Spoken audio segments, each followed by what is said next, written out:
Be advised that the views and opinions of the hosts and guests do not reflect those of the station.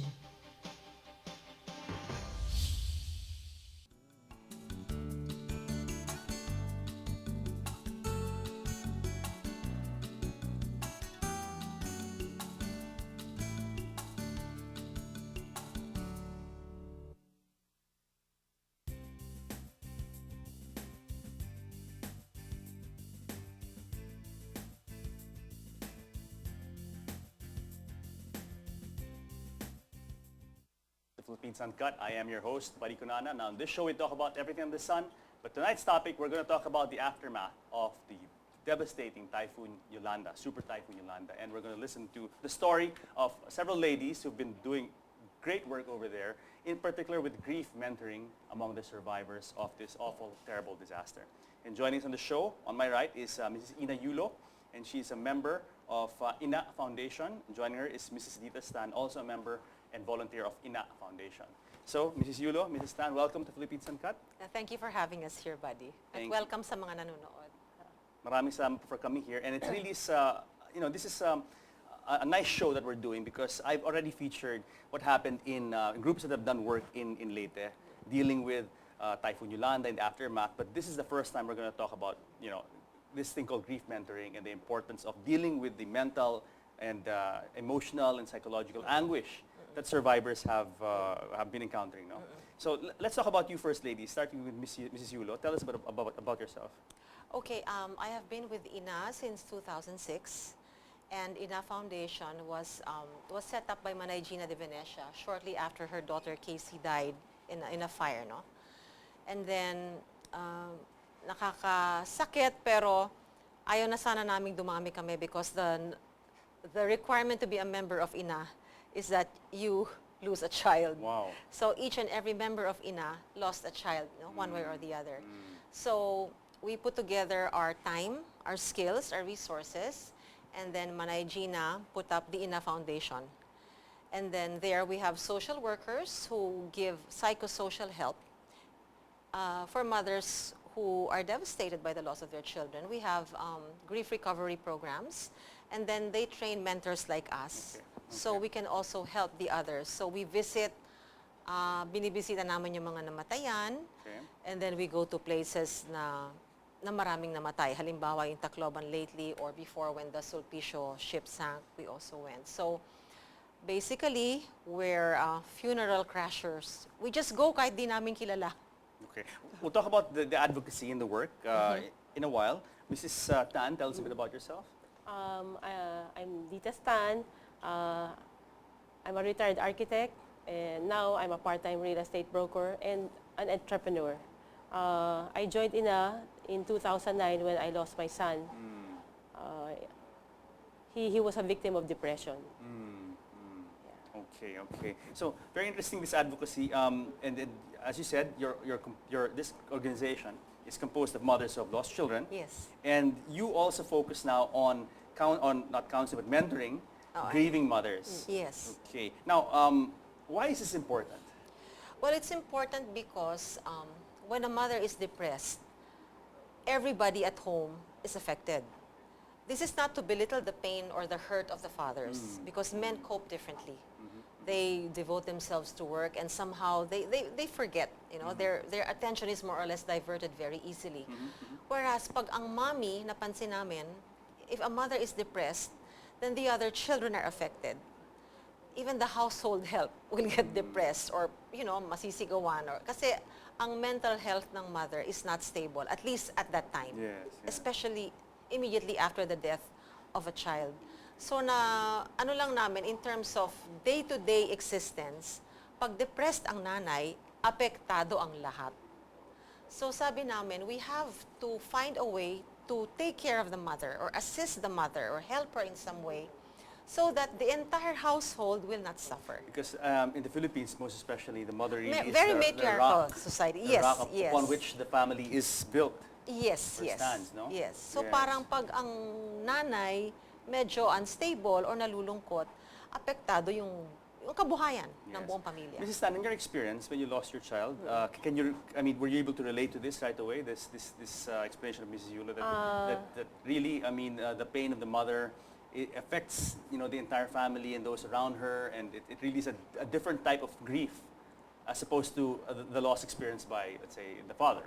Yes, because our children usually spend more time with the mother. Yes, yeah. Kasi whether she's working or not, she takes care of the meals, yung mga details sa bahay, no?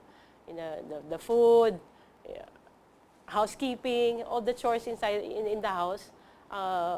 Siya ang nag-a-attend dun sa mga ganun, ano? So when the mother is gone, talagang feel ng mga anak, ano, yung nawala. Yes, yes. Unlike yung father, kasi usually, traditionally, the father is away from the home. breadwinner. Oh, the breadwinner. Yes. Now, in your experience, have you been doing a lot of grief mentoring since? Yeah, think since you've then, joined since 2006. Yes, first we were given, we had to go through a grief recovery program because before we can help heal others, we had to heal ourselves, di ba? So it was a 12-week program, once a week. We have exercises, we have therapy sessions, and basically we share with other mothers who lost their children. So after that, we sort of graduate. We earn some kind of this certificate. Who does the training? DSWD social workers. Okay. So you're not counselors, you're grief. Technically, we're not Grief because we are mentors. not trained social workers, nor are we trained psychologists. But we have Dr. Hani Karandang on board. She's our parang Advisor. mentor, advisor, psychologist on board. And then we have social workers from the DSWD who are now running the Ina Healing Center. So after that, nag-training kami, and then we volunteer our time to also help naman yung mga bago. Kasi yung center namin, in and out lang yung mga tao. There's a steady stream of depressed mothers. Yes, yes. And Knocking on our tsaka door. we do everything voluntarily. Voluntarily. We just Very give nice. time. Basically, oras lang talaga. Very nice. Now, okay, let's talk about the skills, because what exactly do you ladies do when you do grief mentoring? What kind of Very work? important, we listen. We listen to their stories. And then if they ask us, we also share our experience. Like when we lost our children, or how we felt, ganyan. Kasi when mothers lose their children, they want to Yes, yeah. tell their story. And when they know that we also lost our children, I know what you ladies mean. Like, example, if I meet someone and I say, I'm sorry. I'm sorry. It's different. And some people will say, maybe this person has gone through a trauma or crisis, will say, how can you possibly know what I'm feeling? I mean, because you, it's haven't gone through almost- the same thing. Yeah. no? It's like a secret language that only we can decode. When we look at each other, we already know. We have visited wakes na hindi namin kilala yung mama. For instance, we read in the papers that, okay, this child or this young man had an accident, and of course, we actually go to the wake and visit the mother even if we don't know her. So we just crash in there, identify ourselves, and for some reason, the mother would always welcome us with open arms. Na parang alam niya kasi na namatayan kami, namatay ang anak niya. It's almost instant. Yes. Yung understanding. Tapos, usually they join us for the activities, and then they become part of the group, and then they also help others eventually. So we try to set them on the motion to healing themselves, and then after that, maybe they can help heal others. Yes. Now, in this case, when you do training for this kind of thing, I assume that they also teach you to, empathize, but at the same time to kind of be, you can't really not be so too, personal, too not- close and too personal, because then that is also a problem. Oh, How do you yes. ladies deal with that? Because I get. Okay, the boundaries are Yes. hard. Kasi nga, it's such an intimate experience. Paminsan, hindi mo maiiwasan, lalo na yung mga bagong nakilala. So you have this special bond. Minsan nagbe-blur yung boundaries. Kasi our main mission is to ease your pain and help you normalize your life. Kaya lang paminsan, feeling siguro nila, ate na nila kami or nanay na nila kami, uutang na sila, pahinga mo, wala ko kaming pambayad ng kuryente. So yung mga ganong boundaries are rather delicate. So we sort of have to establish early on na ito yung charter. Wala naman kaming budget to cover other Volunteers, as kasi you it's said. volunteers. It's not more of volunteers. it's more of an emotional support group. Yes. And even when the healing center was already turned over to the DSWD, syempre, it will only cover the basics, no? Like sa healing center, yung mga natutulungan namin, nabibigyan sila ng pamasahe, gano'n, no? Yung fare nila, and maybe light meals whenever they come to the center. And there's a little daycare if they have other children na pwede nilang iwanan para maka-attend sila ng counseling.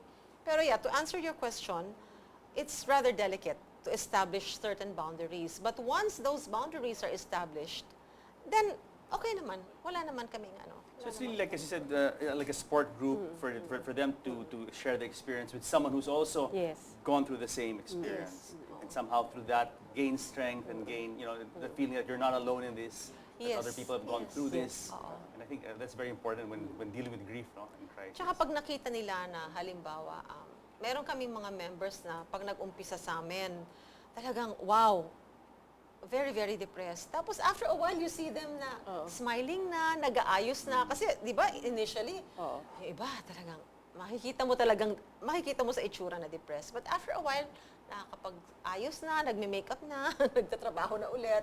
So we know they're on their way to recovery. What is your advice, ladies, to people to mothers now who have gone through the same experience as you, who want to volunteer or who are interested in volunteering with the INA Foundation, Mrs. Tan? For those who have lost their children, we welcome them to join us because we're willing to listen to their story and give them whatever help they need, Yes. like how to cope with their loss and Loss. Again, yeah. ayaw naming sanang like we said, ayaw sana naming dumami pa kami. Oo. Kasi imagine nga naman yung criteria para maging member, dapat namatayan ka ng anak. It's not- But for those who might need help, and kung gusto niyo ho kaming makontak, you may go to, may I just, Yeah, please. our INA Healing Center. We have our own healing center at the compound of the DSWD in Quezon City, the main compound of the DSWD in Quezon City. And kung gusto niyo hong tawagan muna, kasi may mga social workers doon, pakihanap lang po si Shelo, no? Siya ho ang social worker in charge doon ng DSWD, and ang telephone number ho namin ay 932-4084 at 931-8101. Siguro mamaya if they can scroll that. No, we'll say it again At at the end of the show. sa mga nanonood, baka may mga namatayan, maski noon pa, kung sa tingin ninyo you need some kind of further healing, then you can come to the center. You can come to us. Excellent, excellent. Now, let's talk about your involvement in Leyte. I mean, the scale. By now, we've all heard about the scale of the devastation in Leyte, the loss of life. It's now 10,000 and counting. Could be even more, possibly, likely even more. And I assume, there's a lot of grief there. A lot of families have been devastated with loved ones who have been killed, missing. A lot of grieving mothers. And you ladies were recently in Leyte to address, to do grief mentoring over there. And I assume this must have been one of your biggest missions to date. Now, maybe please tell us a bit about that experience. Ikaw Wow. muna. we Mrs. Tan. went there last December 19. So that was 6 weeks after the typhoon struck. And we only went there for one day. And we went to Salvacion Elementary School, which was a evacuation center. And then we were able to talk to some mothers who lost their children. Like me, I talked to a grandmother who was in her 60s. She lost they were already evacuated from their homes. Okay. They were evacuated to that elementary school. And her son-in-law just went out to check out their house beside the sea when the storm surge came. So she lost her daughter and her 2 grandchildren. She said her grandchildren, who were 15 years old and 7 years old, knew how to swim. But then they were in the water and it felt like they were in a washing machine for about 30 minutes. So sabi niya, talagang walang pag-asa. And then the son-in-law, now he's very guilty because he blames himself why he left them.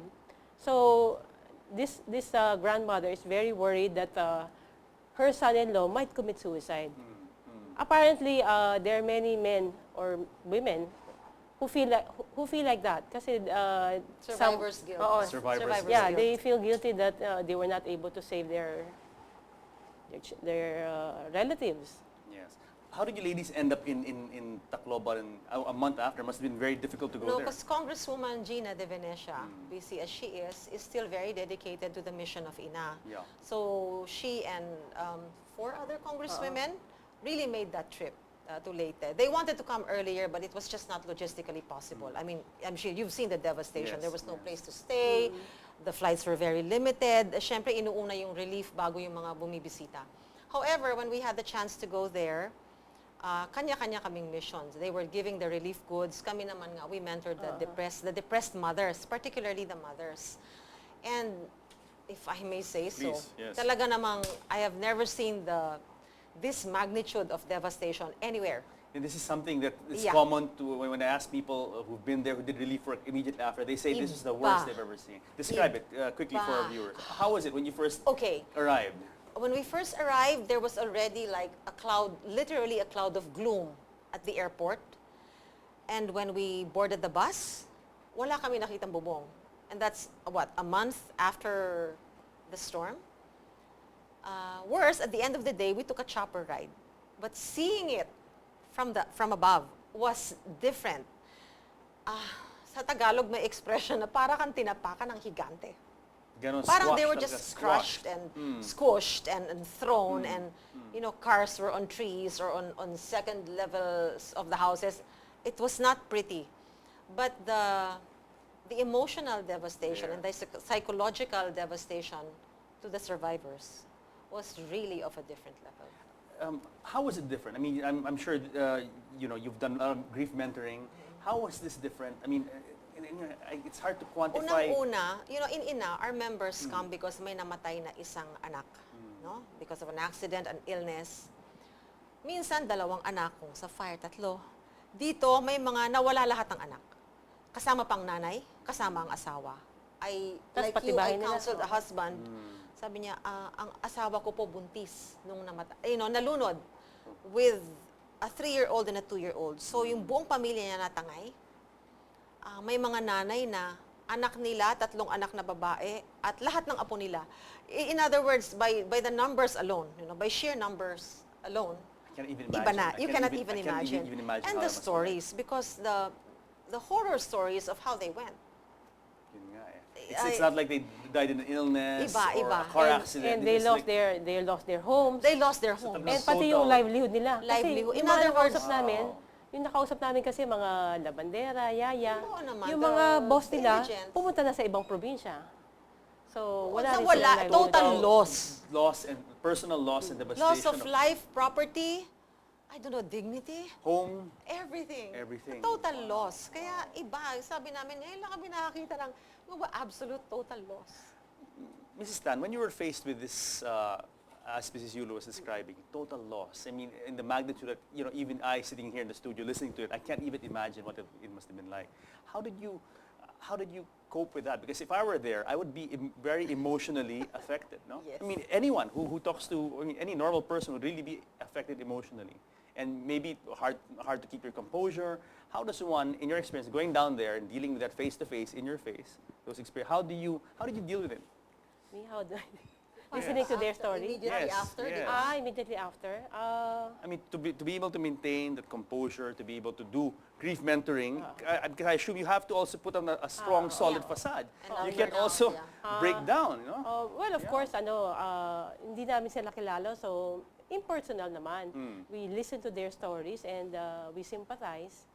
Pero after that experience, my initial reaction was, I felt a little depressed after leaving Tacloban. Kasi puro sad stories ang maririnig mo doon. Yes. The only thing I can do is, when my friends ask me, so I tell them, I just want to share that we all have to do our share in helping. Kasi they all feel depressed and hopeless.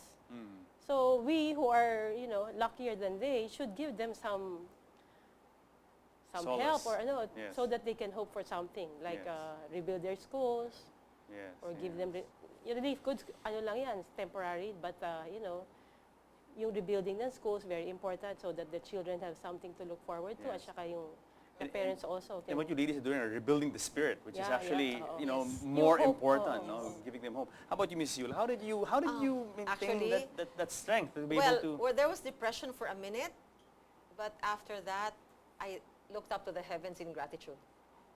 Na napakaswerte natin. Yes. Parang I felt I had no right to complain about every little thing in my life after all the loss that I've seen. Imagine losing all your children.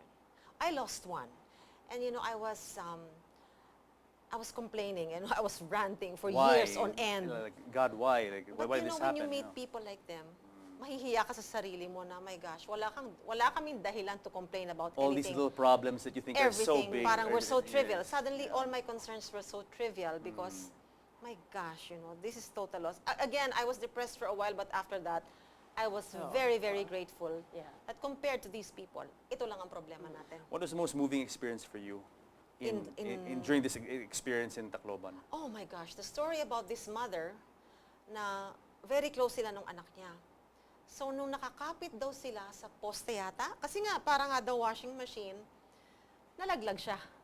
The daughter was safely latched to one of the posts.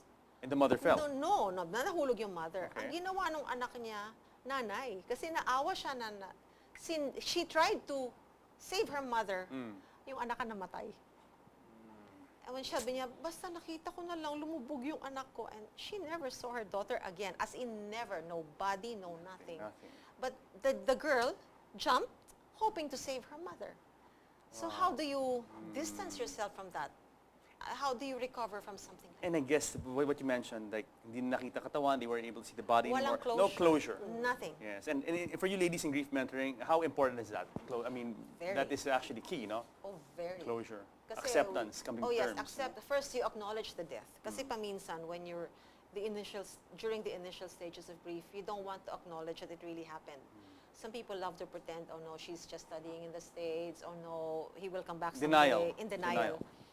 But this one, paano mo nga, first you have to acknowledge that your child had died. Paano mo nga acknowledge, walang body, Yeah. hindi mo nakita, Very hindi hard. mo nailibing, nothing. Very hard. It was a very important step that na alam namin na skip ng maraming tao. Yes. So doon pa lang yes. talo na sila, you know, in terms of recovery. Kawawa Yes, talaga. Kawawa talaga yung mga Yes. tao. Now, how do you deal with that situation where there's no body in there? Obviously, closure is very difficult. What do you ladies do to help them, you know, move on, move Ang to the next? ang sinuggest nung mga, well, the spiritual leaders, no, the priests, you know, kumbaga, you know, everybody naman help, no, regardless of race, color, or creed.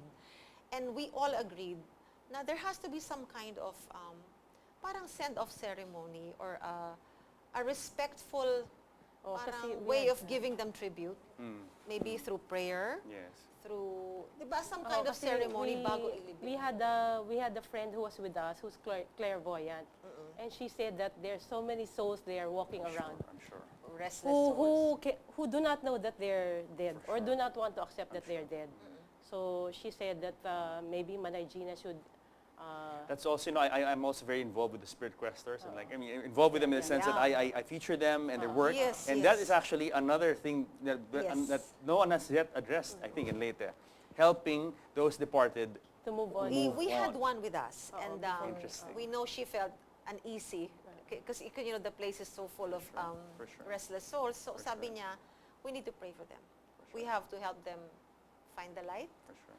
so that they may move on. So whether people believe or not, it's important at the very least to give the departed, no, everybody na namatay, some Send- kind of respect, a send send-off, off. parang a Send-off. send-off na, okay, find peace and Help them to move Yes. move to the light, so to Yes, speak, move yes. on. Now, ladies, we have 1 minute to close for our first segment. We have two other guests, one from INA Foundation joining us, Dr. Brillantes, Titing Brillantes, and Dr. Ong from Rescue 926, who also did a lot of work there. Quickly, before we go and end our segment, would you like to say something to the audience? Start with Mrs. Tan. I just want to say that for those who have lost, relatives, ganyan, INA Foundation is here. We're willing to listen to your stories, and if you want to get in touch with us, we're here. Just contact the numbers that Ina, Yeah, we maybe Ina can announced give the earlier. numbers again of INA Foundation. Thank you. Sa Mrs. akin Yulo? naman ho, ay hindi pa ho tapos ang ang problema na dinulot ng Yolanda, hindi lang sa Tacloban, kundi sa ibang probinsya. So, sana ko in some way, we can help, not just with goods, but perhaps we can volunteer our time. So, nananawagan po kami dun sa mga INA or non-INA members. Baka gusto nyo hong tumulong, dumulog lang sa DSWD INA Healing Center. Maraming salamat, buddy. Thank you very much, Mrs. Yul. Thank you very much, Mrs. Tan. And guys, don't go away because more of the aftermath of Typhoon Yolanda when Philippines Uncut returns. Thank you. No, pleasure, pleasure.